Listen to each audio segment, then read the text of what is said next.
मनुष्य के बारे में यह कहा जाता है कि यदि वह गिरना चाहे तो असुरों से भी नीचे गिर सकता है, और यदि उठना चाहे तो देवताओं से भी ऊपर उठ सकता है। मनुष्य ही वह एकमात्र प्राणी है जो सृष्टि में परमात्मा तक की दूरी तय कर सकता है। यह मैं नहीं कह रहा, हमारे शास्त्र इस बात की पुष्टि करते हैं। आपका स्वागत है हमारे YouTube चैनल इंस्पायर्ड सिंक में। आप देख रहे हैं हमारी नई श्रृंखला जिसका नाम है गीता का ज्ञान, जिसमें हम आपको गीता के विभिन्न अध्यायों से जो जीवन की महत्वपूर्ण सीखें हैं उन्हें समझने की कोशिश करेंगे। हम आपको उन अध्यायों के सार को बताने का प्रयास करेंगे ताकि आपके मन में इसे गहराई से समझने की जिज्ञासा जागृत हो। मैं स्वयं प्रतिदिन हमारे शास्त्रों का अध्ययन करता हूँ, विशेषकर श्रीमद् भगवत गीता का, जिसकी यथार्थ व्याख्या से मैंने बहुत कुछ सीखा है। इस श्रृंखला में जो कुछ भी हम चर्चा करेंगे वह सब मैंने इन्हीं अध्ययनों से समझा है और आप तक आसान भाषा में पहुंचाने की कोशिश कर रहा हूं। भगवान श्री कृष्ण द्वारा महाभारत के युद्ध भूमि में जब धनुर्धर अर्जुन युद्ध करने में हिचकिचा रहे थे, तब उन्होंने जो दिव्य ज्ञान अर्जुन को दिया वही श्रीमद् भगवत गीता कहलाती है। इस संसार में जो सबसे पूजनीय है वो भगवान श्री कृष्ण है। गीता में भगवान कहते हैं कि मेरा नाम ओम है जो अक्षय ब्रह्म का प्रतीक है। भगवान ने अर्जुन को यह भी बताया कि सेवा ही वह कर्म है जो प्रभु की सच्ची आराधना है। इस गहन कर्म को और विस्तार से समझने के लिए आइए शुरू करते हैं। जब भगवान श्री कृष्ण ने श्रीमद् भगवत गीता में अर्जुन को ज्ञान दिया तो उन्होंने अर्जुन को केवल युद्ध के लिए ही योग्य नहीं बनाया, बल्कि उन्हें जीवन के संघर्षों का सामना करने के लिए भी सशक्त बनाया। धनुर्धर अर्जुन पहले से ही एक महान योद्धा थे, लेकिन गीता का ज्ञान उन्हें जीवन के संघर्षों को समझने और उनका सामना करने की दृष्टि देता है। यह ज्ञान केवल जीविका का साधन नहीं, बल्कि जीवन के गहन संग्रामों के लिए एक मार्गदर्शक है। इस संसार में जो प्रतिस्पर्धा और प्रतिशोध की प्रक्रियाएं चल रही हैं, वे आपस में बदला लेने के समान हैं। आज एक जीतेगा, कल दूसरा जीतेगा। इन प्रक्रियाओं में अंततः शांति नहीं मिलती। हालांकि ये जो पात्र हैं वे प्रतीकात्मक हैं। इन्हें समझने के लिए आपको यह जानना होगा कि यह सारा युद्ध कहाँ होता है। श्री कृष्ण खुद बताते हैं कि यह शरीर ही वह खेत है जिसमें अच्छे और बुरे के बीज बोए जाते हैं और पनपते रहते हैं। इस प्रकार ये आपके अंदर चल रही निरंतर लड़ाई को समझने का साधन है, जिसमें अच्छाई और बुराई, धर्म और पाप में संघर्ष होता है। इस संघर्ष में विजय पाने के लिए गीता आपको शिक्षा और मार्गदर्शन प्रदान करती है। लेकिन जब आपको सद्गुरु के सानिध्य में जाने का अवसर मिलता है तो आप साधना सही ढंग से करने लगते हैं। जो पाप होते हैं उन्हें त्यागने लगते हैं और अपने ही क्षेत्र, जो कि आपका शरीर है, उसे धर्म क्षेत्र में परिवर्तित कर देते हैं। लेकिन यदि आप विकारों के साथ, क्रोध, लोभ, मोह के साथ चलते हैं तो आप अपने ही शरीर को कुरुक्षेत्र बना लेते हैं। गुरु का मतलब है कि करो। ये एक आदेश देने वाला शब्द है कि करो। जो हमारा चंचल मन है वह हर समय कुछ न कुछ कर रहा होता है। अगर यदि आप कुछ नहीं कर रहे होते हैं तब भी स्वप्न देख रहे होते हैं, लगातार किसी न किसी क्रिया में व्यस्त रहते हैं। जब हम माया की ओर आकर्षित होते हैं तो यही शरीर कुरुक्षेत्र बन जाता है, और जब हम परमात्मा की ओर आकर्षित होते हैं और उस पथ पर चलने लगते हैं तो यही शरीर धर्म क्षेत्र बन जाता है। इसलिए ये जो संघर्ष है वह धर्म क्षेत्र और कुरुक्षेत्र का है। जब बात धर्म क्षेत्र और कुरुक्षेत्र की चलती है तो मैं आपको बताता हूँ कि हमारे शरीर के अंदर जो हमारा अंतःकरण है उसमें दो प्रवृत्तियां लंबे समय से चल रही हैं, देवीय संपदा और आसुरीय संपदा। जहां देवीय संपदा वह पुण्य रूपी पांडु और कर्तव्य रूपी कुंती है। पुण्य के जागृत होने से पहले जो भी हम मनुष्य करते हैं वो अपना कर्तव्य समझ के करते हैं, लेकिन जब पुण्य जागृत हो जाता है तो उसके बाद देवी संपद जागृत होती है, क्योंकि पुण्य के बिना कभी भी कर्तव्य को समझा नहीं जा सकता। कुंती ने पुण्य के प्राप्त होने से पहले, यानी कि पांडु के प्राप्त होने से पहले जो कुछ अर्जित किया वो था कर्ण। और कर्ण जो है वो बंधनकारी रूढ़ियों का चित्रण है। वो बंधनकारी रूढ़ियां जो हमारे दिमाग में बचपन से आ चुकी हैं, वो रूढ़ियां जिससे हमारे पहले वाले, उनके पहले वाले बंधे चले आ रहे हैं। उन रूढ़ियों का चित्रण है। जिस दिन पुण्य जागृत हो जाता है, आप गीता का ज्ञान समझने के सक्षम हो जाते हैं, तब देवी संपद जागृत होती है तब धर्म रूपी युधिष्ठिर, अनुराग रूपी अर्जुन, भाव रूपी भीम आपके अंतःकरण में आ जाते हैं, नियम रूपी नकुल आ जाते हैं, सत्संग रूपी सहदेव आ जाते हैं, सात्विकता रूपी सातिकी आ जाते हैं, कर्तव्य के द्वारा भाव पर विजय, कुंती भोज, ये जो मुखित मानसिक प्रवृत्तियां हैं ये पैदा होने लगती हैं, जिनकी गणना 7 अक्षोहिणी की गई है। अक्ष दृष्टि को कहते हैं, नजर को कहते हैं। सत्य की दृष्टि से जिसका गठन किया गया है, जिसको बनाया गया है, वो है देवी संपद, परमात्मा तक की दूरी तय करने वाली। ये 7 सीढ़ियां हैं, 7 भूमिकाएं हैं, ना कि कोई गणना है। और ये जो प्रवृत्तियां हैं ये अनंत हैं। अब बात करते हैं आसुरी संपद की, यानी कुरुक्षेत्र की, जिसमें आती हैं 10 इंद्रियां और एक हमारा मन, यानी 11 अक्षोहिणी सेना। और ये जो आसुरी संपद है उसका राजा कौन है? वो है धृतराष्ट्र, जो कि अज्ञानता का प्रतीक है, जिसे सत्य मालूम है, जिसे मालूम है कि एकमात्र सत्य परमात्मा है, लेकिन अपनी आंखें मूंद करके जीवन जीता रहता है। उसकी जो सहचारणी है वो गांधारी है, जो इंद्रियों के आधार पर प्रवृत्तियां हैं, और इनके साथ है इनकी संतानों का समूह। इनके साथ कुछ और लोग भी हैं जो प्रतीकात्मक हैं। इनकी संतान मोह रूपी दुर्योधन, वो हर समस्या का मूल है, हर विकार का मूल जो होता है वो मोह होता है। मोह हमें इस संसार से हमेशा बांध के रखता है। फिर आता है दुर्बुद्धि रूपी दुशासन, जिसकी बुद्धि भ्रष्ट हो चुकी है। फिर आते हैं इनके पितामह, जो कि इनकी तरफ से साथ खड़े हैं, कौरवों की सेना में हैं। वो हैं ब्रह्म रूपी भीष्म। इनके बारे में आगे मैं विस्तार से आपको बताऊंगा। उससे पहले इन सब के बीच में एक पुण्यात्मा और रहती है, जिसका नाम है विदुर, जो रहता तो अज्ञान में है, लेकिन अपनी दृष्टि वो हमेशा पांडवों के कर्मों पर रखता है, क्योंकि वो उनके साथ जुड़ना चाहता है, उनकी तरफ जाना चाहता है।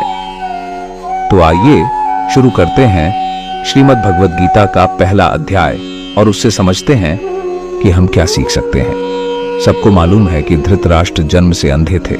उन्होंने महाभारत के युद्ध को देखा, लेकिन कैसे देखा? संजय की दृष्टि से देखा।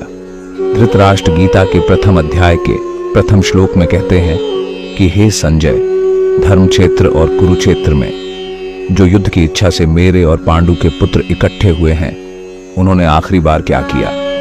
जैसा मैंने बताया, धृतराष्ट्र अज्ञान का प्रतीक है और संजय प्रतीक है संयम का। जो अज्ञान मन के अंदर है, जो अज्ञान से मन ढक चुका है, वो धृतराष्ट्र हैं। लेकिन वो संयम रूपी संजय के माध्यम से देखता है, सुनता है, समझता है और जानने की कोशिश करता है कि सही रास्ता आखिर क्या है। यह वह है जिसका जब तक पुत्र जीवित रहेगा, यानी मोह रूपी दुर्योधन जीवित रहेगा, इसकी दृष्टि हमेशा विकारों पर रहेगी, कौरवों पर रहेगी। और जैसा मैंने बताया शुरुआत में, जैसा कि गीता में कहा गया है, जब इस हृदय देश में देवीय संपत्ति का बाहुल्य होता है तो ये धर्म क्षेत्र बन जाता है, और जब इसमें आसुरी संपत्ति आ जाती है तो यही क्षेत्र कुरुक्षेत्र बन जाता है। आप जैसे जैसे भगवत गीता पढ़ते जाएंगे तो आप समझते जाएंगे कि बहुत सारे किरदारों के बारे में आगे बात नहीं हुई है, सिर्फ भगवान श्री कृष्ण और अर्जुन का ही संवाद सिमट करके रह जाता है, क्योंकि भगवान के श्रीमुख से जो शास्त्र निकला है वो सिर्फ और सिर्फ अनुरागी अर्जुन के लिए है। लेकिन हम सबको मालूम है कि महाभारत में एक पितामह भीष्म थे, जो तब तक जीवित रहे जब तक उनकी इच्छा रही। प्रथम अध्याय के श्लोक 11 में दुर्योधन अपने गुरु द्रोणाचार्य से कह रहा है कि सभी मोर्चों पर अपनी अपनी जगह स्थित रहते हुए सभी लोग भीष्म की ही रक्षा कीजिए। यदि पितामह भीष्म जीवित हैं तो हम अजय हैं, इसलिए आप पांडवों से मत लड़िए, आप सिर्फ और सिर्फ पितामह भीष्म की ही रक्षा कीजिए। अब आप सोचिए कि कैसे योद्धा हैं भीष्म, जो स्वयं अपनी रक्षा नहीं कर पा रहे, कौरवों को उनकी रक्षा करनी पड़ रही है। ये कोई बाहर के योद्धा नहीं है। जैसा मैंने बताया, रूपकात्मक हैं, प्रतीकात्मक हैं, भ्रम ही भीष्म है। यदि भ्रम जीवित है तो जो आसुरी संपद है, जो कौरव हैं, वो अजय हैं। अजय का मतलब ये नहीं कि उन्हें आप हरा नहीं सकते, बल्कि अजय का मतलब है कि कठिनाई से जिसको जीता जा सकता है। यदि भ्रम समाप्त हो जाता है तो अविद्या अस्तित्वहीन हो जाती है। मोह जो आंशिक रूप से बचाए हैं वो भी समाप्त हो जाता है, क्योंकि भ्रम मिट जाता है। दुर्योधन अपने गुरु द्रोणाचार्य से कहता है कि गुरुजी, जो पांडवों की सेना है वो भीम द्वारा रक्षित है और हमारी सेना है भीष्म द्वारा रक्षित है। भीम यानी भाव, भाव बस या भगवान भाव, सिर्फ वही भगवान विद्यमान है। जब तक भाव है आप उस शक्ति के साथ आगे बढ़ते हैं और परमात्मा का दर्शन कर लेते हैं। जब तक भ्रम है यानी भीष्म जीवित है, तब तक आपके आसपास वो आसुरी संपद आपको घेरे रखती है, आपको इस भ्रम में रखती है कि असली आनंद तो संसारिक सुखों में है, असली आनंद तो संसार की इसी माया में है। वो आपको परमात्मा की तरफ जाने नहीं देती। इसलिए जो कौरवों का इस वक्त राजा बना हुआ है, जो मोहरूपी दुर्योधन है, वो अपने गुरुजी से कह रहा है, द्रोणाचार्य जी आपको रक्षा करनी है तो सिर्फ पितामह भीष्म की कीजिए। गुरु द्रोणाचार्य तो पहले उन्हें भी समझ लीजिए। द्वैत का जो आचरण होता है वही द्रोणाचार्य है। द्वैत यानी कि हम अलग हैं, परमात्मा अलग है। ये जो भान होता है वही द्रोणाचार्य है। और द्वैत जो आसक्ति का जन्मदाता है। आसक्ति यानी कि अश्वत्थामा। इस दुनिया में कहीं भी आपकी आसक्ति, कहीं भी आपका लगाव है तो अश्वत्थामा जीवित है। इसलिए कहा गया है कि अश्वत्थामा की मृत्यु नहीं होगी। आचार्य द्रोण के बारे में कहा गया है कि शस्त्र अगर उनके हाथ में रहता तो उनकी कभी मृत्यु नहीं हो सकती थी, वो अजय थे। इसलिए भगवान श्री कृष्ण ने कहा कि कौरवों के पक्ष में एक हाथी है जिसका नाम अश्वत्थामा है, तो भीम उस हाथी को मार दे और ये ऐलान कर दे कि अश्वत्थामा मारा गया। तो इस अप्रिय समाचार को सुन करके आचार्य द्रोण शिथिल हो जाएंगे। और ये ही हुआ। भीम ने अश्वत्थामा नाम के हाथी को मारा और प्रचार हुआ कि अश्वत्थामा मारा गया। आचार्य द्रोण ने समझा कि उनका पुत्र अश्वत्थामा मारा गया। वो शिथिल हो गए, धनुष उनके हाथ से गिर गया और युद्ध भूमि में बैठ गए और उनका गला कट गया। पुत्र में जो अत्यधिक उनकी आसक्ति थी, वही जो लगाव था, वही मोह था, वही उनकी मृत्यु का कारण बन गया। अश्वत्थामा दीर्घजीवी था। जब तक मोक्ष नहीं मिल जाता तब तक वह आसक्ति में लगा रहता। वह लगाव कहीं न कहीं किसी न किसी में बना रहता है। वह अश्वत्थामा विद्यमान रहता है, वह जीवित रहता है, इसलिए उसे अमर कहा जाता है। प्रथम अध्याय के श्लोक 15 में कहा गया है कि जो हृदय के सर्वज्ञाता हैं, उन भगवान श्री कृष्ण ने 5 जन्य शंख बजाया। जो हमारी 5 इंद्रियां हैं, इनको 5 तन्मात्राओं शब्द, स्पर्श, रूप, रस और गंध, इनके रसों से समेट करके अपने भक्त की श्रेणी में ढालने की घोषणा की। ये हमारी इंद्रियां हैं जो विकारात्मक रूप से बहक रही हैं, इधर उधर इस सृष्टि में लगी हुई हैं, प्रकृति में इसके अंतराल में आसक्त हुई हैं। उनको अपने भक्त की श्रेणी में लाना, ये भगवान श्री कृष्ण का शंख उद्घोष करता है। भगवान श्री कृष्ण सद्गुरु हैं, योगेश्वर हैं। उनकी शरण में जाते हुए अर्जुन कहते हैं, भगवान मैं आपका शिष्य हूं, आपकी शरण में हूं, मुझे संभालिए, साधिए और पार लगा दीजिए। जब तक भगवान अपने भक्त का साथ ना देने लगे, उसके साथ ना आ जाए, वह जहां खड़ा है वहां से उसका हाथ ना थामे, तब तक कहा जाता है कि सही मात्रा में ध्यान, जिसे मेडिटेशन, भजन कहते हैं, वह शुरू नहीं होता है। ये बहुत लंबी प्रक्रिया है। इसे समझने के लिए आपका स्वागत है इस गीता ज्ञान में, जहां हम बहुत विस्तृत रूप से बात कर रहे हैं। अब आगे बढ़ते हैं और बात करते हैं शिखंडी की। इसे शिखंडनी भी कहा गया है।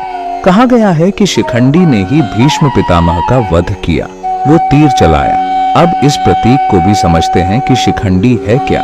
शिखंडी की बात करते हैं। शिखा सूत्र का त्याग ही शिखंडी है, यानी कि शिखा जो है वो लक्ष्य का प्रतीक है, जिसे आपको पाना है, जिस मंजिल तक आपको पहुंचना है। और सूत्र जो है वो संस्कारों का प्रतीक है। जब तक ईश्वर को पाना शेष है, परमात्मा को पाना शेष है, तब तक वो जो संस्कार हैं वो आपके पीछे लगे रहेंगे। तब तक त्याग नहीं हो पाएगा, संन्यास नहीं हो पाएगा।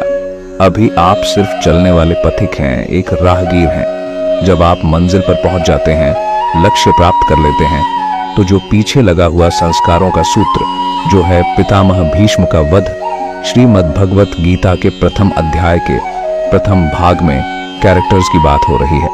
यहाँ पर किरदारों की बात हो रही है। कौन सा महारथी है वो आकर के शंख बजा रहा है, वो सेना के बारे में बता रहा है। ये सभी बातें हो रही हैं।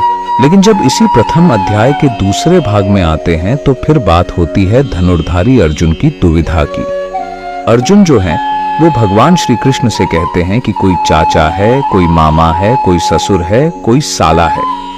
जब उन्हें दिखता है कि सब उन्हीं के अपने हैं, काका खड़े हुए, आचार्य खड़े हुए, गुरुजी खड़े हुए, जिन्होंने सब कुछ सिखाया। ये सब युद्ध भूमि में मरने मारने के लिए आतुर हो गए हैं। समझ में नहीं आता कि युद्ध कैसा है जिसमें अपने ही लोग खड़े हैं। अर्जुन को भी भ्रम हो जाता है। वो भगवान श्री कृष्ण से कहते हैं कि मैं खड़ा नहीं रह पा रहा हूं, मैं समर्थ नहीं हूं, आगे देख नहीं पा रहा हूं। मुझे तो इस युद्ध का लक्षण भी उल्टा ही दिख रहा है, विपरीत ही दिख रहा है। मैं अपने कुल को मार करके कल्याण को नहीं पाना चाहता। जब कुल को मारने से ही कल्याण मिलता है तो वो भगवान श्री कृष्ण को अपने से कम समझता है, क्योंकि अर्जुन ने अब तक सिर्फ भगवान श्री कृष्ण को अपना मित्र मान रखा है, इससे ज्यादा नहीं माना। अर्जुन को नहीं पता है कि इसी श्रीमद् भगवत गीता में आगे चलकर 11वें अध्याय में उसी अर्जुन को जो अनुराग का रूप है, उसी को भगवान के विराट रूप के दर्शन होने वाले हैं। गीता के प्रथम अध्याय के 41 श्लोक में अर्जुन कहते हैं कि कुल की स्त्रियों के दूषित होने से वर्ण संकर उत्पन्न होता है। अर्जुन की वो मान्यता थी, रूढ़ियां चली आ रही हैं, तो वही अर्जुन भी मानता था कि कुल की स्त्रियों के दूषित होने से वर्ण संकर होता है। लेकिन आगे भगवान श्री कृष्ण इसी बात का खंडन करते हैं और ये बताते हैं कि मैं या स्वरूप में स्थित कोई भी महापुरुष यदि आराधना में आपके ध्यान में भ्रम उत्पन्न कर दे तब वर्ण संकर होता है। तो अर्जुन ने अपनी तरफ से हर वो तर्क दिया कि ये मेरे अपने हैं, इनको मार करके क्या मिलेगा, मुझे त्रिलोक का साम्राज्य भी नहीं चाहिए। अर्जुन को त्रिलोक का साम्राज्य भी नहीं चाहिए, वो उसको भी नकार रहा है। तो भगवान श्री कृष्ण ऐसा क्या देने वाले हैं कि अर्जुन तैयार हो जाएगा, मान जाएगा इस युद्ध भूमि में उतरने के लिए। इस पूरे अध्याय के अंत में अर्जुन रथ के पीछे जाकर बैठ जाते हैं। अर्जुन को उस पूरी सेना के निरीक्षण में जो दोनों तरफ से अर्जुन देखते हैं, सिर्फ अपना परिवार ही दिखाई देता है जिनको मारना है। जहां तक संबंध होते हैं वहीं तक आप दुनिया मानते हैं। जो अनुरागी अर्जुन है, जो भगवान की शरण में जाना चाहता है, जो भक्ति का रास्ता अपनाना चाहता है, उसका जो पहला चरण है उसमें सिर्फ और सिर्फ यह जो परिवार का मोह है यह बाधक बनता है। जब दिखता है कि सबको छोड़ना पड़ेगा, जितने अच्छे संबंध हैं इनसे अलग हो जाएंगे, तो फिर वो कुतर्क ढूंढने लगते हैं, घबराहट होने लगती है। अर्जुन ने भी ऐसी ही बातें की, रूढ़ियों में बचाव ढूंढने लगे कि कुल धर्म ही सनातन धर्म है, वर्ण संकर उत्पन्न हो जाएगा। बहुत सारी बातें की। अर्जुन को अपनी समझ से लग रहा था कि वो सनातन धर्म की रक्षा के लिए विकल है, लेकिन अर्जुन को मालूम नहीं था कि जो इसके मित्र हैं वो स्वयं प्रभु हैं। और अर्जुन को जब ये मालूम चलने लगता है तो गिड़गिड़ाने लगता है, क्षमा मांगने लगता है। ये बहुत सारी बातें अभी समझनी बाकी हैं। ये श्रीमद् भगवत गीता का प्रथम अध्याय है जिसे अर्जुन विषाद योग नाम दिया गया। अर्जुन बहुत सारे डाउट्स के बीच में था, युद्ध भूमि से मुंह मोड़ करके खड़ा हो चुका था, युद्ध नहीं करना चाहता था। लेकिन भगवान श्री कृष्ण ने हर समस्या का, हर शंका का समाधान किया। जानेंगे हम आगे की वीडियो में। वीडियो कैसा लगा कमेंट करके जरूर बताना और चैनल को भी सब्सक्राइब कर लेना। जल्द हाजिर होते हैं दूसरे अध्याय के साथ।